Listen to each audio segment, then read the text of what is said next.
Distrito Metropolitano de Quito. Cadena Democracia, la radio de la gente. El siguiente programa es de clasificación O, de opinión, apto para todo público. Democracia M y Democracia TV presentan Diálogos con Francisco Rocha. Diálogos. Diálogos.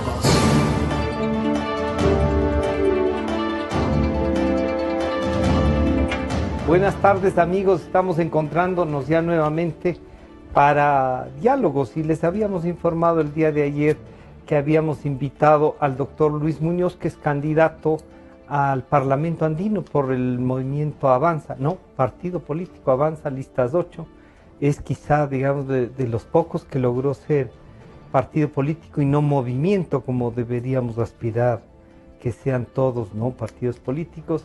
Y al doctor Francisco Andrade, un abogado en ejercicio de su profesión, para intentar ver un poco desde la participación ciudadana y desde el derecho también el rol de lo que es el Parlamento Andino. Así es que bienvenidos, gracias por acompañarnos.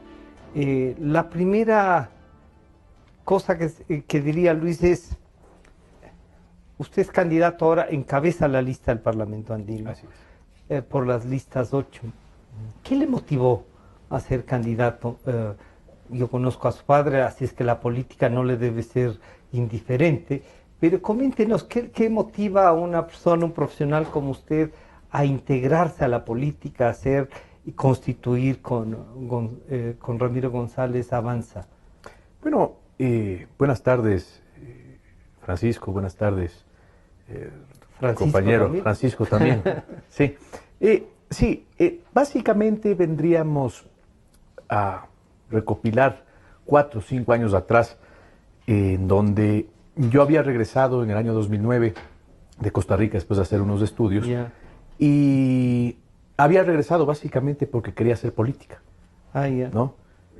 Había tenido cierto tipo de oportunidades para quedarme por Panamá o por Centroamérica, en Costa Rica mismo. Trabajando, sí, bien. El sí, tema sí, laboral sí. Estuvo fuera. Sí, pero en realidad mi vocación siempre fue el tema de poder servir política a los demás, ¿no? Por ello me preparé desde el punto de vista del lado jurídico, después me preparé en el lado de administración de empresas, algo en idiomas, y ello hizo que regrese acá. Había visto a mi padre trabajar por la izquierda democrática durante 25 años y un poco más. Y realmente los temas políticos en no casa, le asustó, esos 25 años no le asustaron. No. Más bien le llevaron a... Me motivaron para poder hacer algo más, algo diferente. Entonces, en el año 2011 aproximadamente, comenzamos a recorrer el país con otros compañeros, viendo qué oportunidades se les podía ofrecer, cuáles eran las necesidades del territorio ecuatoriano. No en esta campaña, pero si tomamos en cuenta las 2 campañas anteriores, más el proceso de constitución del partido, etcétera, ya llevamos como 5 vueltas a todo el país, ¿no? Entonces, sí, un partido con ideología socialdemócrata, sin satanizar lo bueno, lo malo de la izquierda, lo bueno y lo malo de la derecha, y intentar buscar estos equilibrios, que es lo que pide el país a gritos, ¿no?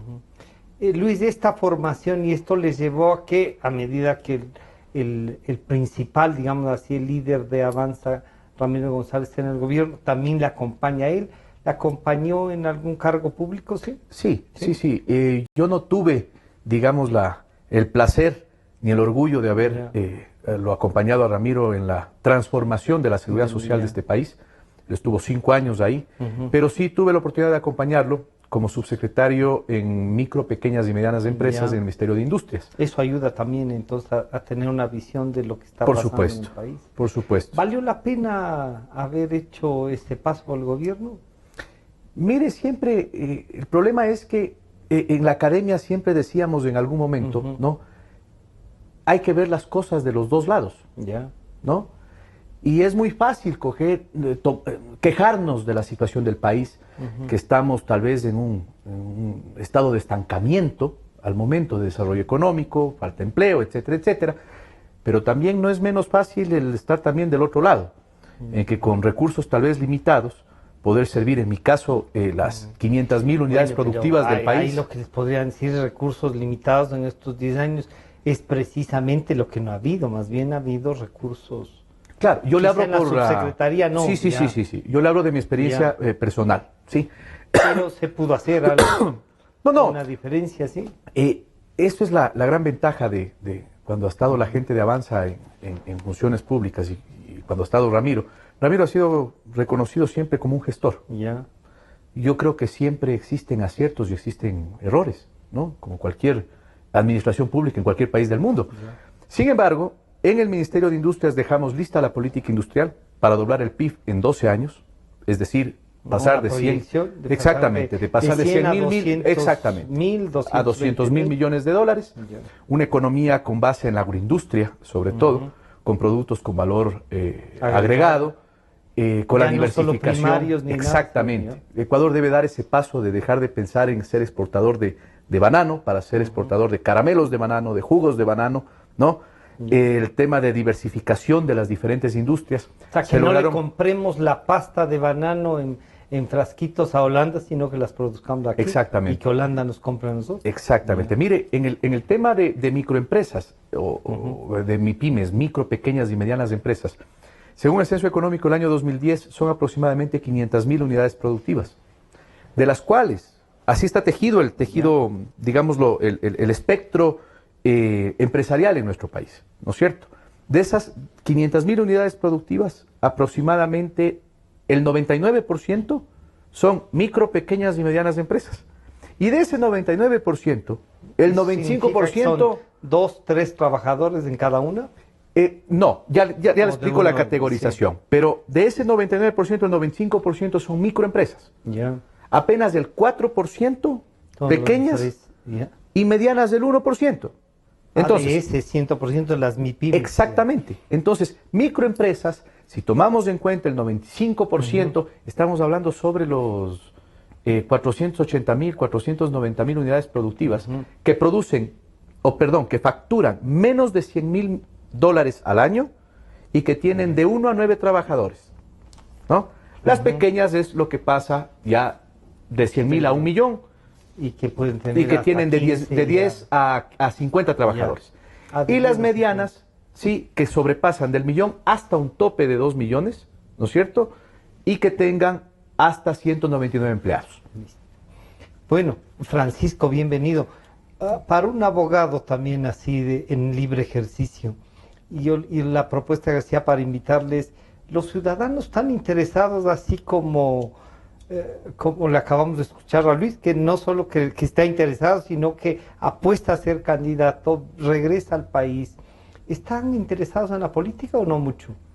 Bienvenido, buenas tardes. Gracias, buenas tardes Francisco, buenas tardes Luis, un saludo a las personas que siguen su programa. Ciertamente sí, yo le agradezco este espacio porque justamente los ciudadanos me parece que cada día estamos más interesados en el acontecer nacional, en lo que sucede en el campo político, en el campo económico. Me parece que es el momento de que los ciudadanos nos vayamos empoderando, ¿sí? Nos vayamos informando cada vez más para, de alguna forma, también estar más informados al momento de tomar la decisión del voto. Tomar decisión del voto, pero además al momento de exigir cuentas a nuestros representantes políticos, ¿no? Me parece que la coyuntura actual se torna sumamente preocupante para el común de los ciudadanos, digamos, sobre todo el aspecto económico. Pienso yo que... En el ejercicio profesional, ¿usted siente que hay el estancamiento que decía Luis? Completamente, sí. Completamente. Yo me dedico esencialmente a brindar asesoría y consultoría a proyectos productivos. O sea, estoy en el área... En el área esta de la que estamos conversando. Sí, justamente he estado vinculado al campo inmobiliario, al campo de la agroindustria. Y conozco la realidad y las dificultades que estamos padeciendo todos los Francisco, si les tuviésemos que pedir, no la normativa andina de las de exportación, pero primero una visión a alguien que va a ser algo de legislación también. Sí. No es que sea una norma exacta, pero Así sí en el es. Parlamento andino. ¿Qué requeriría usted como abogado? ¿Qué le diría a Luis? Estos son los requerimientos que tenemos. Y de paso le diría, el Parlamento andino para el que está siendo candidato Luis Muñoz, ¿es una institución válida que la sentimos o no? A ver, me parece que para los ciudadanos nos es un tanto lejano el concepto del Parlamento andino, ¿sí? Ya. Y además entendiendo que el trabajo que se realiza allí no tiene un carácter, por ejemplo, vinculante para sus Estados miembros. No causa una ejecución de diaria. Exactamente, no tiene poder digamos, de forzar a los estados que adopten las decisiones que allí Son como una especie de declaraciones. y de sugerencias, sí, Yeah. sí. Sin embargo, esto no obsta de la importancia que tienen estos organismos suprarregionales de integración como es la comunidad andina, ¿no? Porque claro, el Parlamento andino es parte de la comunidad, sí, comunidad, además comunidad andina ya de está naciones. integrado al... Sí, revisaba una información, Chile se acabó de unir a la comunidad, al Parlamento andino en el año 2015, y lo que a mí me parecería que es muy importante es que justamente se trabaje en pos de fortalecer esa integración a fin de que, por ejemplo, el mercado para los productos ecuatorianos pueda fortalecerse Porque a no hay nivel- duda a de nivel que andino. Colombia y Perú son, después de los grandes mercados, son nuestros mercados normales y comunes, ¿no? Después de los Estados Unidos y después de la Unión Europea, Sí, son sí, sí. nuestros principales socios Así es. comerciales. Y con la paz en el Perú, más que se volvió 10 veces más el comercio. con Sí, esto. por supuesto. Entonces, en ese sentido, a mí me parece muy importante que se orienten políticas hacia una racionalización del Estado como tal, porque Ya. en esta última década lo que hemos visto los ciudadanos es que se ha propendido a que el Estado crezca exponencialmente, ¿sí? Ajá. En el que cope espacios en detrimento del sector privado, por ejemplo, en la generación de una serie de actividades industriales que le deberían estar en manos corresponder del sector al privado. sector privado. Y justamente este modelo se veía alimentado por los ingentes recursos que teníamos, por ejemplo, de las materias primas que exportábamos, siendo la principal el petróleo. Entonces, un poco regresando al inicio de mi intervención, parecería ser que este modelo económico, este modelo político, a mi forma de ver, ha llegado ya O sea, se agotó. a su nivel a un nivel de agotamiento importante. No podemos seguir, digamos, o el Estado no puede seguir Asumiendo las responsabilidades de estas. Sí, pero además no puede pretender seguir viviendo generando un constante, por ejemplo, endeudamiento para su Ya. mantenimiento. Una ¿Sí? deuda para sobrevivir como está. Una deuda para sobrevivir como está y que finalmente, más temprano que tarde, la tendremos que asumir todos los ciudadanos. Luis, esta visión y lo que nos decía, y es un abogado en ejercicio, nos resulta lejano lo del Parlamento andino, y ahí la pregunta sería es, ¿cómo así deciden ser candidato al Parlamento andino y no a otro, a la Asamblea Nacional, que sería, uno diría, tiene la preparación, está listo para eso? ¿El Parlamento andino o también es un asunto de militancia? Ese me asignaron y tengo que responder, que también es válido, ¿no? Digamos, el tema de mi candidatura se presentó en un momento en el Buró Político la posibilidad de terciar por el Distrito Norte o el Distrito de Parroquias aquí en Pichincha, pero los tiempos y el trabajo político que se había desarrollado, sobre todo por mi parte personal, no estuvo muy vinculado ni al Distrito Norte ni al tema de parroquias al 100%. Ya más bien una visión nacional. Exactamente, o sea, yo desempeño la función de secretario nacional de capacitación del partido Ya. desde hace algo más de 2 años, ¿sí? He sido reelecto ahora, hace poco en la asamblea que tuvimos en Puerto Viejo, y lo que hemos hecho es más talleres de capacitación ideológicos, de liderazgo, de trabajo en equipo, etcétera, a nivel nacional, que sirvió y ha servido hoy por hoy de base para tener la estructura que tenemos dentro del partido, ¿no? Siempre hay situaciones positivas y negativas, mucho más cuando los intereses personales dejan de, o más bien dicho, los intereses personales se sobreponen a los exactamente, y a las del país, sobre todo. Exactamente. También, ¿no? Entonces, cuando se me pidió que considere la candidatura al Parlamento andino, yo acepté básicamente porque constituye un reto sustancial, precisamente por lo que manifestaba Francisco, dado que es creado en el año 79, es ratificado en el año 84, ¿no? Venezuela se sale en el año 2006 como efecto de la suscripción del Tratado de Libre Comercio de Colombia y de Perú con Estados Unidos. Posteriormente a ello, bien lo dijo Francisco, ingresó Chile al Parlamento andino con voz y voto, pero sin embargo no es un miembro pleno, sino es un miembro asociado con los otros. No forma de la comunidad andina, pero forma parte del Parlamento andino. Exactamente. Son considerados no miembros plenos, pero sí miembros asociados con los otros países del Mercosur. Chile formó parte de lo que se llamó entonces el Acuerdo de Cartagena. Así es. Formó parte Venezuela y Chile, que era, digamos, toda la parte cubriendo el Pacífico, diríamos, hasta llegar al Atlántico. Pero esta parte de que se fueron, se regresen, lo de Venezuela podríamos luego toparle un tema. Pero estos 4 parlamentos, ¿podríamos llegar a tener una legislación común? El planteamiento que usted lleva, ¿cuál es? Ya está, el partido le designó, usted vio que a nivel nacional podía dar una mano a fortalecer además del partido. Pero ¿y un planteamiento así real del Parlamento andino? ¿Qué es lo que está pensando? Mire, concretamente se reduce a inicialmente cambiar el rol del Parlamento andino. Pero esto, aparte de la lírica, hay que hacerlo en la práctica. Entonces yo siempre he dicho que no solo en la política, en la vida en general, uno tiene que brindar resultados. Porque si uno no brinda resultados, ¿de qué estamos hablando? Sin embargo, el Parlamento andino... buena poesía, exactamente. Pero no más. Durante 37 años, hemos tenido nuestros representantes. Esta situación de las facultades o funciones, pese a ser el órgano de control y deliberante del Sistema Andino de Naciones, del SAI, ¿no es cierto? No puede solamente proponer, sugerir algún tipo de normativa, formular. Entonces, son verbos, digámoslos en infinitivo, que no permiten pero vincular. que no sirven, claro. Exactamente.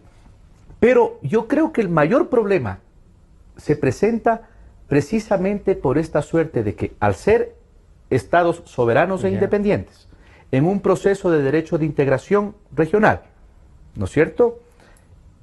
El problema es que si es que tenemos aquí un gobierno de izquierda, en otro estado miembro habrá tal vez un gobierno de derecha, otro será socialdemócrata, otro de centro derecha, etcétera, ¿no? Y esta situación, ¿no es cierto?, genera posiciones ideológicas. Genera posiciones ideológicas, posiciones de gobierno. Entonces, el primer punto para cambiar el rol del Parlamento andino es el momento que Ecuador, tomando la iniciativa y por ello que usted plantea la aceptación al reto. ¿Reforma al acuerdo? Por supuesto, una reforma al acuerdo constitutivo, pero con base en algo muy claro. Si nosotros somos ecuatorianos, o acá están los colombianos, los peruanos o los bolivianos en este caso, ¿no es cierto? Sí. Debemos ponernos de acuerdo en temas, en acuerdos mínimos, ¿no? Una base de acuerdo. Exactamente, en donde ¿qué sería? Migración está. Pero dejar de pensar, ¿sí?, en factores o planificaciones de gobiernos. Ecuador debe dar el paso de dejar de pensar en planificaciones de gobierno para tener planificaciones de Estado, en donde no importa si es que el próximo gobierno es de izquierda o es de derecha. Tienen que haber acuerdos mínimos en educación, acuerdos mínimos en vivienda. Entonces, si logramos tener esa visión en Ecuador, podemos tener éxito en un proceso, ¿sí?, de interrelación regional. De integración real. Exactamente. Entonces, esta integración real pasa que en Europa se logró gracias al comercio y a la moneda. Aquí las monedas son tan diversas y somos 4. En Europa ya son 27, ¿no? Mire usted, en mi propuesta para el Parlamento andino, yo pongo algo similar. Ya. Dar este paso de ser de lo que somos la Comunidad Andina de Naciones, la CAN, para llegar en algún momento a ser la Unión Andina de Naciones. Esto en derecho de integración pasa a cierto tipo de fases, desde liberación de aduanas, medidas de mercados comunes, ¿no? Eventualmente monedas propias o una sola moneda para los miembros, ¿no? Que en algún medio me dijeron que yo estaba proponiendo salir de la dolarización. Sí, no, yo no he propuesto eso. Sí. Si no tener, pero el rato que se propone una moneda propia para el área andina, sí es una forma de irse también, ¿no? Pero podría ser que se adopte el dólar por parte de la CAN. Sí, claro. Porque una discusión hubo sobre este sucre que pasó a ser una moneda virtual, a través de la cual Venezuela no nos ha pagado un montón de plata. Este sistema único de compensación regional, sí, ¿no? Sirvió como antifaz para llegar para lavar dinero. Exactamente. Entonces, importaban supuestamente llantas y resulta que no solamente eran llantas, sino algo más o algo menos. Claro. Entonces se distorsionan estas medidas, ¿no? de integración regional, en donde, mire usted, Venezuela salió en el año 2006 porque no estaba de acuerdo con el imperio, digámoslo así, ¿cierto? En el caso de Chile dice, bueno, nosotros formamos parte de otros procesos de integración, como es el Mercosur, como es la cuenca del Pacífico, etcétera, ¿no? Entonces dijeron, no, o sea, entremos al Parlamento andino con voz y voto, pero ni muy cerca que me quemes, ni muy lejos, sí, que me olvides, ¿no? Claro. Entonces, estar presentes. Exactamente. Pero no comprometidos. Para llegar a ello, sí, es necesario cambiar el rol. ¿Cómo se cambia el rol? Cambiando de pensar de proyectos de Estado, de proyectos de gobierno en proyectos de Estado. Ver al Ecuador en el largo plazo, ver a la región y a los países andinos en el largo plazo. Francisco, este largo plazo pasa porque la legislación nacional se vaya adecuando, porque la integración siempre requiere algún renunciamiento y no estamos así como, digamos, peor en una campaña, es decir, un renunciamiento, claro. Si a Luis le han dicho, está proponiendo la salida de la dolarización, eso a los ecuatorianos nos pone los pelos de punta, porque si algo nos ha servido para no ir a la debacle ha sido la dolarización, ¿no? ¿Qué deberíamos pedirle, por ejemplo, a un parlamentario andino y un abogado que dice, a ver, yo a mis clientes, para poder vender, usted ha estado con proyectos agroindustriales, les debemos incrementar el negocio con Colombia, con Perú, avanzar a Bolivia, porque a Bolivia en realidad es muy poco. Sí. A ver, a mí me parece que es sumamente importante, por ejemplo, que se racionalice primero a nivel interno todo el tema impositivo. Ya. ¿Sí? Eso puede llevar también, el partido avanza, también aspira a llegar a la asamblea con algunos... Es que tiene que ser un trabajo conjunto, o sea, entonces, primero tenemos que poner la casa en orden. Positivo adentro. Y después, claro, proponer para que estos organismos suprarregionales puedan formular políticas que sean efectivas, que sean pragmáticas, que sean de real aplicación, y para no quedarnos solo en la lírica como manifiesta Luis, y que efectivamente eso se traduzca en un beneficio al ciudadano, al productor. ¿Para qué sirven, no es cierto? Por supuesto, entonces, para empezar, por ejemplo, ¿qué debería suceder con el tema de la salvaguardia? Se dice que estas van a estar en vigencia hasta finales de este año, si es que no estoy equivocado. Sin embargo, ya se las extendió, ¿no? Porque en un inicio eran hasta mediados del 2016.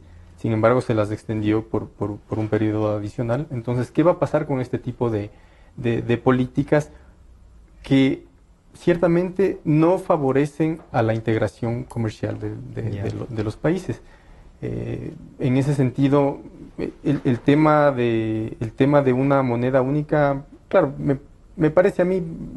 y ahí concretando el acuerdo, ¿no? Ha habido gente que ha echado mano de esta idea de la moneda única justamente para concretarla. En Europa, y seamos claros, ¿no? En Europa, ¿cuándo se concreta realmente la Unión Europea. ¿Cuándo deciden Cuando se tener el adopta euro? ¿No? Así es. Sin embargo, tiene importantes niveles de rechazo La banca, dentro de claro. dentro de la Tanto población. que Gran Bretaña nunca aceptó y se Así quedó es. ahí, ¿no? Así es. Y bueno, y ahora ya se Y salió ahora se fueron de la con Unión. el Brexit. Sí, y a mí me parece que la dolarización ciertamente ha sido uno de las... ¿qué adjetivo le pondríamos? Una barrera, por lo menos, para Sí, no... me parece que ha sido nuestra tabla de salvación para no caer en una debacle completa, porque Bien. vemos que este ha sido un estado que ha ido creciendo exponencialmente con una necesidad voraz de recursos.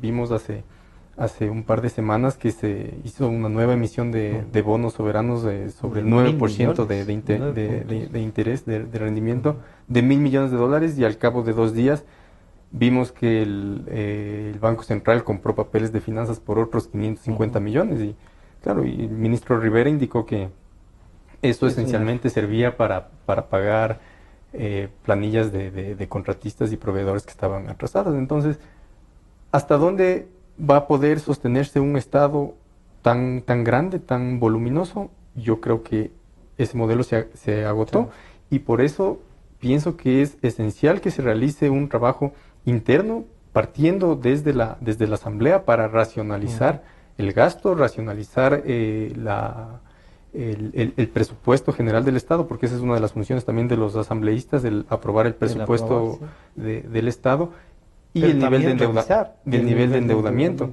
Sí, aunque ahora hay una tabla, pero esta tabla la acaban de reformar diciendo que van a aplicar el manual nada menos que del Fondo Monetario, ¿no? Y se bajan 10 puntos. Por eso mismo, en la tabla. Existen cálculos de que ya estamos cerca de $50.000 millones de obligaciones, que eso sería el 50% del PIB, cuando nuestro nivel de endeudamiento por ley es solo hasta el 40%, ¿no? Entonces, me parece que es muy importante que primero se racionalice, como digo, el nivel de gasto, se ordene la casa, se trabaje sobre el tema impositivo. Hay un tema que es crucial, que me parece que es sumamente importante que se revise, y es del anticipo, el pago del anticipo del impuesto a la renta, ¿no? Que en pequeñas y en medianas empresas realmente tiene un peso, ¿no? Un peso fuerte y un efecto negativo sobre la liquidez de los negocios. Entonces, ¿qué se va a hacer al respecto para que justamente los pequeños, los medianos emprendedores puedan liberar recursos y dedicarse a lo que deben dedicarse, a producir más, a producir mejor, más eficientemente, para bajar justamente costos de producción, ser competitivos en los mercados a los cuales queremos llegar, ¿no?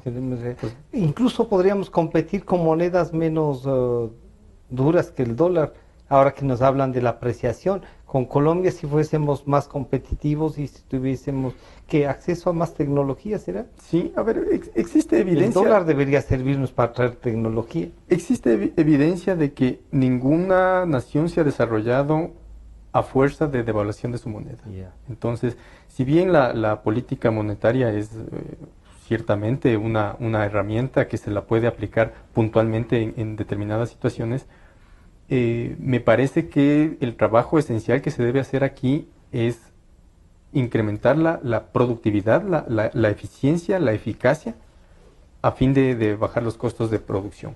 Entonces, no podemos quedarnos simplemente en el hecho de que si en Colombia se devalúa el peso y en el Perú se devalúa el sol, nosotros quedarnos cruzados de brazos y simplemente achacar a esos factores exógenos. ¿Cómo competimos con eso? Sí, porque la devaluación lo que genera esencialmente es una pérdida de poder adquisitivo de la población, y eso a la larga, al ingresar mayor circulante de manera inorgánica a una economía, lo que va a generar es una mayor inflación. Mayor inflación, pérdida de poder adquisitivo y un deterioro en general de la economía. Vamos a hacer un pequeño corte para regresar. Ya Francisco nos deja plantear algunas cosas que creo que más viene ahí como partido, ¿no? A ver qué han pensado, qué han discutido, Luis, qué está pensando Avanza en estas inquietudes que Francisco nos está dejando. Estamos conversando con con Luis Muñoz, candidato al Parlamento Andino en representación del Movimiento Avanza, y con el doctor Francisco Andrade, un abogado en ejercicio, para ver cómo podemos mezclar esta actividad ciudadana y la actividad política. Enseguida volvemos. En un momento regresamos con Diálogos por Democracia M y Democracia TV.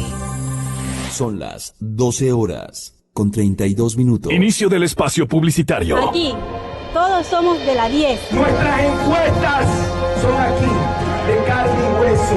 Nuestras encuestas tienen alma, tienen preocupación, tienen amor por la familia. Nuestras encuestas se hacen en las calles y hoy es nuestra oportunidad de elegir un presidente que no solo hable de los pobres, sino que gobierne para los pobres. Dalo y Ramiro, presidentes. Publicidad electoral, presidenciales, CNE, elecciones generales 2017. Solo las seis, leyes que sirven, horas que se ven. Esta es la diferencia. El doctor Santiago Guarderas es un hombre íntegro, honesto y preparado. Es lo que la Asamblea necesita, lo que el pueblo necesita.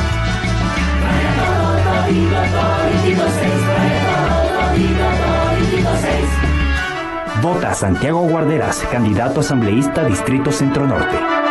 Publicidad electoral, asambleístas provinciales, CNE, elecciones generales 2017. Ecuatorianos, vamos por el cambio. Viene con fuerza el cambio que hará surgir el trabajo. Cambio que a la familia le devuelva la esperanza. Vamos con ilusión, hagamos grande esta tierra. Para asambleístas por Pichincha, vota todo en plancha 21-23. Patricio Donoso, asambleísta. Vamos por el cambio. Publicidad electoral, asambleístas provinciales, CNE, elecciones generales 2017. Estamos viviendo años duros como tú. Vemos cómo nos perjudican y empobrecen. Nos preocupa el futuro de nuestros hijos. Hemos sentido indignación y rabia, pero también más esperanza que nunca. Ya toca un cambio positivo. Raya, todititito a las 6. Publicidad electoral, asambleístas nacionales, CNE, elecciones generales 2017. Mi nombre es Orlando Pérez Granja, candidato a la Asamblea por la circunscripción 3 de Pichincha. Mis 3 ejes de gestión son: leyes para salir de la crisis y generar empleo, leyes para recuperar derechos y libertades, y mano dura a la hora de fiscalizar. Por asambleístas provinciales, vota todo en plancha. Vota todo 10. Dalo y Ramiro, presidente. Van la pinta. Publicidad electoral, asambleístas provinciales, CNE, elecciones generales 2017. Fin del espacio publicitario. Desde el Distrito Metropolitano de Quito, Cadena Democracia, la radio de la gente.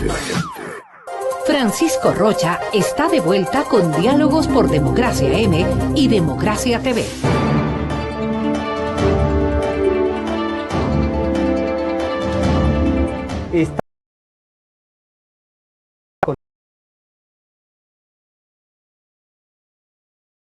Está y con el doctor Francisco Andrade. Luis, decíamos, Francisco nos planteó ya algunas ideas de lo que, claro, el partido tiene que haber analizado impuestos, ¿no es cierto? Tiene que haber analizado las salvaguardias, que en un principio las planteó el propio Ramiro. Obviamente era con un tiempo, y creo que 2 veces han cambiado esos tiempos.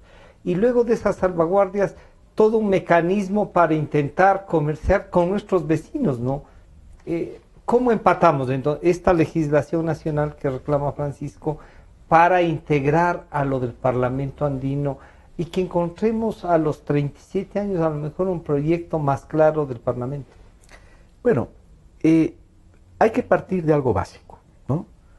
Lo básico es que si hablamos, le escuchaba a Francisco el tema de competitividad, el tema de que es cierto, nosotros al tener un dólar, ¿no es cierto? Que, por cierto, lo recalco, no he planteado nada de salir de la dolarización, sino que eventualmente proponer a los países miembros que adoptemos el dólar como moneda propia. ¿Para qué? Para poder competir contra el euro o contra el yen o contra monedas asiáticas que se vienen. Monedas asiáticas que se vienen ya dentro de la próxima década, ¿no? Entonces, eso primer punto. Segundo, el rato que nosotros tomamos una cadena productiva, ¿no? ¿Dónde nace la cadena productiva? Nace en la idea, en el emprendedor, que genera una idea espectacular y quiere hacer un negocio de ella, ¿no? O sea, ahí nace el negocio o empresa como tal. ¿Ya? Sea unipersonal, sea con sociedades de derecho, de derecho. Espectacular, sin una idea viable, ¿no? Que funcione, que tenga alguna... Exactamente. Entonces, tenemos la idea del negocio, ¿no? Pero para que yo teniendo una idea, siendo ecuatoriano, para invertir aquí en el Ecuador, yo necesito la palabra mágica que se llama confianza. Igual la inversión foránea, la inversión extranjera directa o la inversión local. Para que exista inversión de este negocio X, ¿no? Requerimos confianza. Una vez que yo tengo la inversión, realiza la inversión, se genera el trabajo o las plazas de empleo. Y el momento que genero empleo, genero la productividad. Ya estoy produciendo los bienes o servicios para el mercado, sea local o sea foráneo. Y si tengo trabajadores, ya tienen plata para poder comprar. ¿Ya? Y el último eslabón en la cadena productiva es la competitividad. Ya. Entonces, el problema es que sin ser muy técnico en la explicación, queremos hablar de competitividad cuando no hemos analizado el factor de productividad. El gobierno lanzó hace poco, ¿no?, el tema del seguro de desempleo. Imagínese usted lo que es esto. Es que no lo lanzó, sino que usó la cesantía para generar un seguro con la misma plata. O sea, es una ficción. Pero el gobierno lo que debía haber hecho, ¿no?, era generar esta confianza para que se dé la inversión, pues. Para la inversión local o foránea. No. O sea, no generar desempleo. El señor presidente manifestaba o ha manifestado en varias ocasiones este factor de el riesgo país. Son indicadores que no aplican para nosotros porque nosotros prácticamente no estamos en crisis, no estamos estancados. Pero ya la última. Pero no se preocupe. Entonces, no se preocupe. De la crisis, dijo ya. O sea, es como cuando yo quiero venderle una moto, ¿sí?, a un motociclista. El motociclista sabe lo que es la moto. Claro. El motociclista solamente viéndole sabe si me la compra o no. Igual es en finanzas internacionales.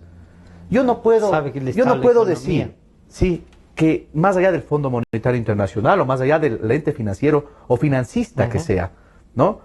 Yo no puedo decir, no, el riesgo país a mí no me importa. Por favor, si es el último componente en el cálculo, ¿sí?, del costo de capital propio, que es una variable en finanzas internacionales, ¿no?, en donde siempre se suma el riesgo país, donde se miden los factores cualitativos o cuantitativos para saber qué es lo que pasa. Y en una economía en donde en la mejor época creo que estuvimos con 500 puntos en riesgo país, hoy si no estoy mal estamos en 650, el promedio ha sido en el año 2016 800 puntos, quiere decir que yo tengo que prestar plata por encima del 10%, en una economía dolarizada, con una inflación de 1.1. No cuadra, ¿no? Por favor. Entonces, yendo a las propuestas puntuales, en el factor impositivo, nuestra Asamblea Nacional, o nuestros candidatos a la Asamblea Nacional, Ramiro González lo ha dicho en varios medios, y los candidatos del territorio en cada una de las provincias lo mismo, ¿no?, es intentar hacer un pacto, ¿no?, sector público y sector privado, en donde no se toque el código tributario, en donde no Pero después tengamos... de reformarlo, a decir... Depende de qué tipo de reformas. Si se queda tal como están los de estos, el propio Francisco nos dice, oiga, hay que bajar los impuestos. Mire, lo primero que requiere el Ecuador es seguridad jurídica, estabilidad. Pero que entonces eso significaría, Luis, que nos quedamos como está. No. Hay impuestos e impuestos, ¿no? O sea, yo pienso que si optimizamos de la recaudación de impuesto a la renta, ¿sí?, el IVA está como está, ¿no? Constituye el 60% de la recaudación tributaria. Claro, ese es el que da la plata. Exactamente, sí. Y entonces, pagan todos. Exactamente. Lamentablemente igual, pero todos. Exactamente, ¿no? Entonces, si optimizamos la recaudación de impuesto a la renta, sobre todo a personas naturales, ¿no? Porque las sociedades están obligadas a llevar contabilidad, etcétera, entonces no hay mayor inconveniente. Pero el control de la declaración de impuesto a la renta a personas naturales, yo pienso que es optimizable. Lo que es impuesto a la renta. ¿Se puede aumentar esa tasa? O no, yo pienso que, yo pienso que está bien. Lo que es renta estamos bien. El IVA, yo creo que ya, usted sabe, estamos en un periodo con 2 puntos más hasta el mes de mayo, a finales de mayo del 2017, ¿no es cierto? Que fue un tema eventual, un tema como efecto de la catástrofe del terremoto, un aporte etcétera. de todos para Manabí y Esmeraldas. Exactamente, ¿no? Entonces, que retorne al 12%, viendo en el largo plazo, pasando un año o 2 años, la posibilidad de poderlo reducir o no. Eso es más una decisión de cómo estén las viendo finanzas. qué es lo que pasa después. Yo sostengo, y el Partido Avanza sostiene, que lo primero que hay que brindarle al inversionista, sea local o sea foráneo, es seguridad jurídica. Y no podemos hablar de seguridad jurídica si hago 13 reformas tributarias en 10 años. O sea, es una locura, ¿no? Con las últimas 2, 15. Mire lo que pasó con Coca-Cola. Coca-Cola iba a hacer una inversión de sobre los $3.000 millones en Machachi. Usted pasa por Machachi y ve una propaganda inmensa que dice aquí esta es la nueva planta de Sudamérica o algo por el estilo. Era la planta de producción para la región andina. Entonces cuando vinieron los inversionistas, vino el CEO de Coca-Cola, ¿sí? El señor presidente se declaró hasta adicto a la Coca-Cola. ¿Sí? Pero 3 meses después subió los impuestos para las bebidas gaseosas y azucaradas. O sea, ahí quedó la inversión de $3.000 millones. Se nos fueron. ¿Ya? Entonces, y no es solamente que se fueron los 3.000 millones, porque volviendo a tomar el concepto de la cadena productiva, ido los 3.000 millones, no se generó empleo, peor productividad, peor competitividad, sí, y el país otra vez estancó. Francisco, si vemos esto, que es ya un ejemplo más bien práctico, como acaba de decir, ¿qué impuestos usted revisaría? O sea, cuando le dicen, quiero hacer la constitución de esta empresa, ¿qué pasos nomás tienen y qué cree usted que deberíamos eliminar? Bueno, como ya manifesté anteriormente, me parece que este impuesto el pago del anticipo, el impuesto a la renta, debe eliminarse. ¿Salida de capitales, el impuesto ese? Sí, por supuesto, ¿también? Claro, el ISD también es un impuesto que debería eliminarse. Ahora vemos este nuevo impuesto a la ley de plusvalía. ¿De plusvalía? ¿No? Es terriblemente perjudicial para la mayoría y no como se quiere. La construcción sobre todo parece que es la... Y no como se quiere hacer ver que es simplemente para los grandes capitales del país, ¿no? Porque esto afecta en la práctica, en la vida real, afecta a todos los ciudadanos que han ido conformando un patrimonio en función de sus bienes inmuebles o de un bien inmueble que han podido irlo haciendo durante su vida productiva, ¿no? Pienso que estas reformas, más allá de que implique nuevamente meterle mano al sector tributario, son necesarios justamente para poder dinamizar, para poder inyectar nuevos bríos al sector privado y que justamente estos emprendimientos, claro, desde el microemprendimiento hasta inversiones de transnacionales, como nos manifiesta Luis, puedan llevarse a cabo. Caso contrario, se torna muy difícil para el sector productivo continuar desempeñándose en condiciones como las que estamos, ¿no? Ciertamente la seguridad jurídica es un aspecto fundamental en el análisis de cualquier persona que quiera emprender. Francisco, además de la seguridad jurídica, esto que se denominaba antes, que asustaba la flexibilización laboral, ¿cree que tiene algún peso o las normas que están en este momento en temas laborales son las que más o menos deberíamos mantener? No, a ver, me parece que en el tema laboral el Ecuador se ha convertido en un país extremadamente rígido. O sea, tiene leyes laborales extremadamente rígidas que ahuyentan al emprendimiento justamente porque de alguna manera cuando una persona entra a un negocio está de alguna manera haciendo una apuesta, ¿no? sobre el futuro, sobre lo que quiere desarrollar, más allá de la buena idea y de la buena voluntad que pueda tener. Existen innumerables... A partir de la idea comenzamos, pero... ciertamente, claro, ese es el punto de inicio, pero existen innumerables factores exógenos que pueden incidir en que una eventual buena idea no pueda ser cristalizada como corresponde. Entonces, si esto atamos o vinculamos a la extrema rigidez laboral que existe, eso es un freno para muchos emprendedores que quieren iniciar Por los costos, los horarios, la posibilidad de contratar que mano de obra más barata, ¿será? Por ejemplo, un problema serio que yo veo, yo percibo, es que justamente se eliminó los contratos de trabajo definidos a plazo definido. A plazo ¿sí? definido. Yeah. Entonces, O sea, ¿valdría la pena volverlos a tratar ahí, abrir ese espacio? Pero por supuesto, o sea, no puede convertirse una relación laboral, no puede convertirse indefinida per se, o sea, tiene que existir una determinada flexibilización para poder tener mano de obra cuando uno necesite. Exactamente, y además de eso, es importante también anotar que los derechos de los trabajadores tienen que ser garantizados, cubiertos, es una parte fundamental de la relación laboral, de la generación de un nuevo emprendimiento, justamente, sí, pero sí me parece que debería de alguna manera flexibilizarse y dar alternativas a que los empresarios, sean desde los micro hasta las transnacionales, de alguna manera puedan tener una mayor facilidad de contratación. ¿sí?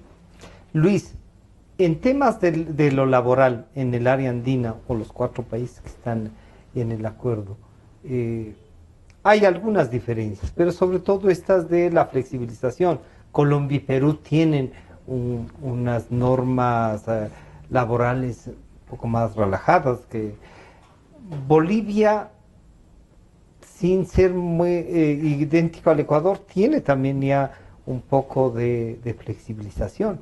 Han logrado abrir algunos espacios. ¿Cree usted que se puede hacer desde el Parlamento andino, qué sé yo, por último, una invocación a unificar una legislación laboral andina? El tema laboral es muy complejo. Yo pienso que eso siempre es cambiado conforme van cambiando los gobiernos de turno en cada uno de los países miembros.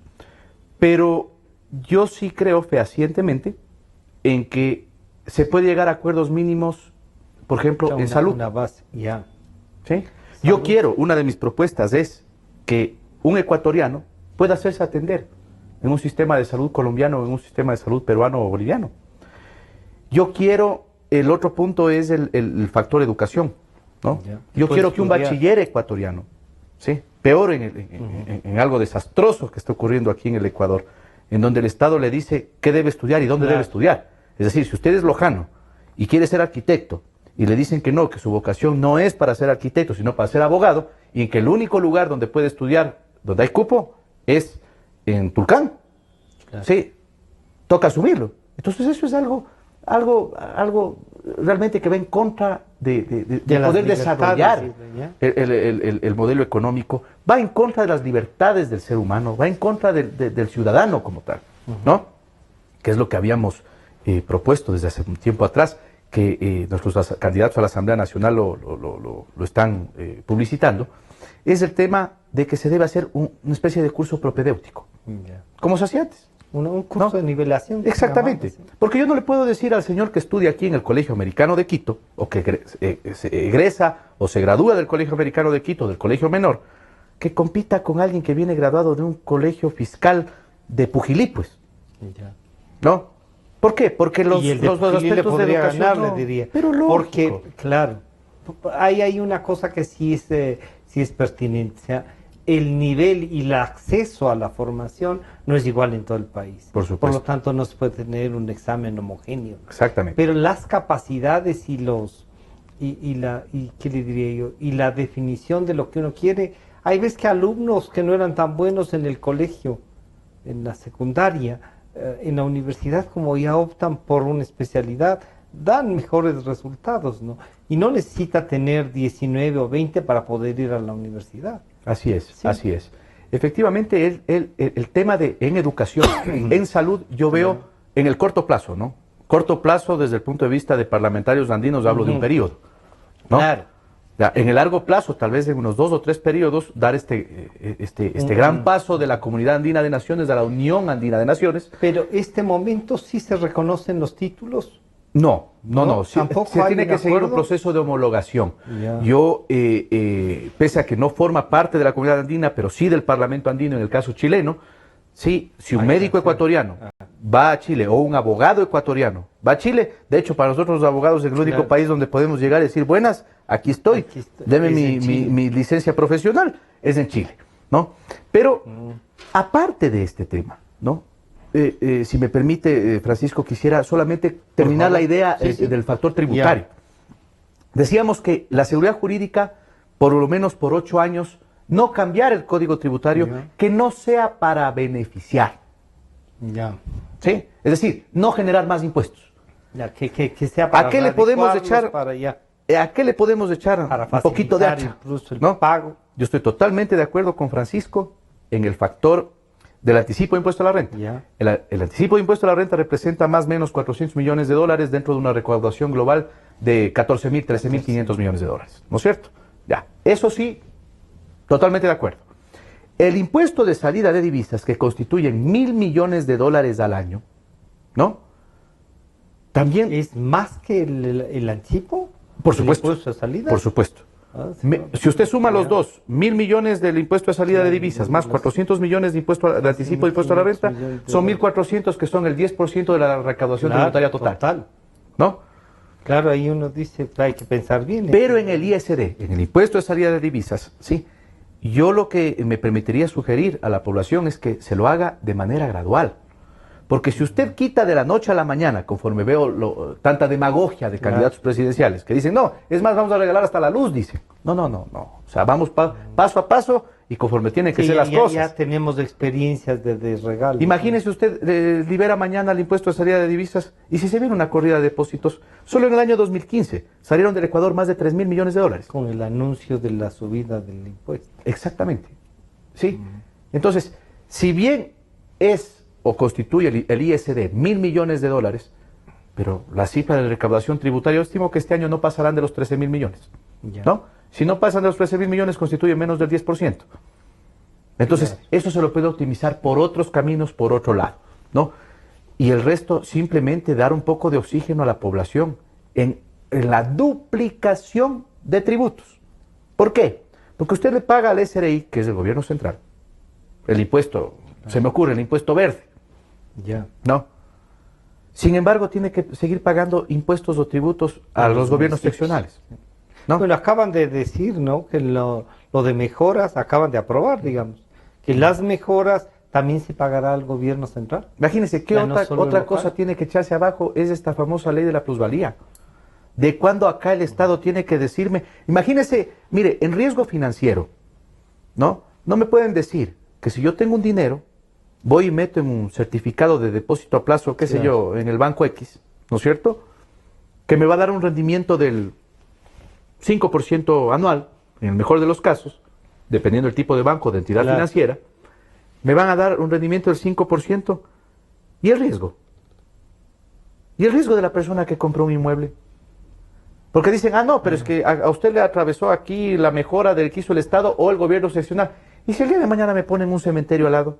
¿O una gasolinera? ¿Quién me paga ese riesgo, esa eventualidad? Exactamente. Entonces, en finanzas, sí, y eso parece que es algo que los señores asambleístas nunca comprendieron, es que en finanzas no podemos, a mayor volatilidad, mayor riesgo, pero a mayor riesgo, mayor rendimiento, pues, ¿no? Entonces, no me pueden decir que yo, que invierto mi plata para comprar una propiedad X, ¿no?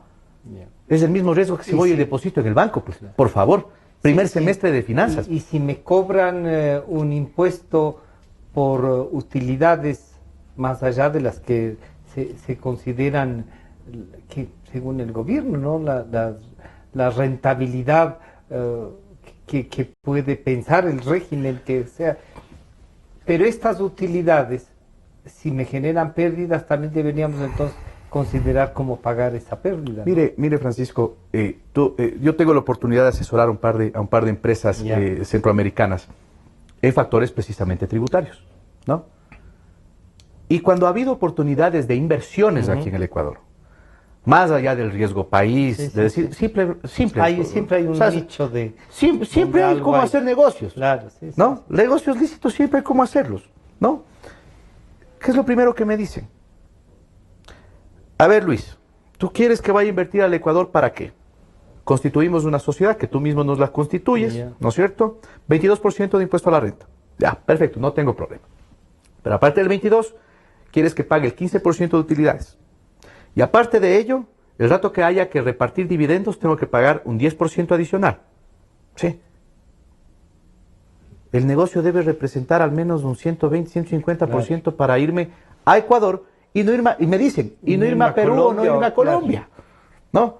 Porque me dicen, a mí me da igual aterrizar en Quito que aterrizar en Lima o aterrizar en Bogotá. Me cuesta exactamente lo mismo. Más o menos. Pero las facilidades, ¿sí?, que me brinda el uno versus el otro son diferentes. Entonces, hay que cambiar la visión desde el punto de vista de que está bien y es lógico tener una carga tributaria, pero no la carga tributaria puede ahuyentar la inversión. Pero no una carga que hunda al que está llevando. Pero lógico, sí. Y si es que recapitula el tema de los 500.000 unidades productivas, sí, concuerdo con lo que manifestaba Francisco, ¿no?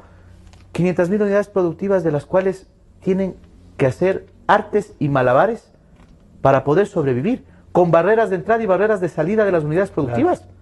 Porque usted para constituir una compañía tiene que hacer malabares, y para liquidarla pasarán 3 o 5 años. Sí. No. Francisco, un último, se nos acabó el tiempo, un mensaje para que la gente se interese un poco por la actividad política y por los candidatos. Bueno, creo que estamos viviendo la época de la información, ¿no? Entonces, creo que es momento que los ciudadanos nos involucremos mucho más en el día a día. Ahora tenemos acceso, por ejemplo, a través de las redes sociales, podemos participar de debates, de foros mucho más amplios que antes simplemente no existía la posibilidad. Y me parece, mi forma de ver, mi percepción es que la gente se interesa cada vez más en el ámbito político. Yo espero que así sea entonces. Sí, yo estoy convencido de que así es. Y de todas maneras, lo que nosotros como ciudadanos tenemos la obligación de hacer es mantenernos informados justamente para poder pedir cuentas a nuestros representantes. Luis, ¿por qué deberían votar por Luis Muñoz al Parlamento Andino y las listas 8 de Avanza? Un último mensaje para terminar el programa. Sí, realmente Avanza es oportunidad. Avanza es pensar en equilibrios, en equidades. Porque así como es malo el odio de la izquierda, es malo el odio de la derecha también. Entonces, el Ecuador necesita avanzar. Siempre es mejor avanzar que quedarnos estancados. Y este próximo 19 de febrero, si tú quieres tener oportunidades en los países que conforman la Comunidad Andina de Naciones, vota todo, raya todo, vota 8. Vota 8. Bueno, han conocido a Luis Muñoz un poco más, él ya ha estado en la vida pública, y a Francisco Anrada, que le agradecemos que ha venido a compartir esta charla para un poco ir descubriendo algo más del Parlamento Andino, de los candidatos. Es decisión de ustedes. Nos estamos encontrando el día de mañana. Este programa a partir de las 3 de la tarde estará nuevamente a disposición de ustedes. Hasta mañana.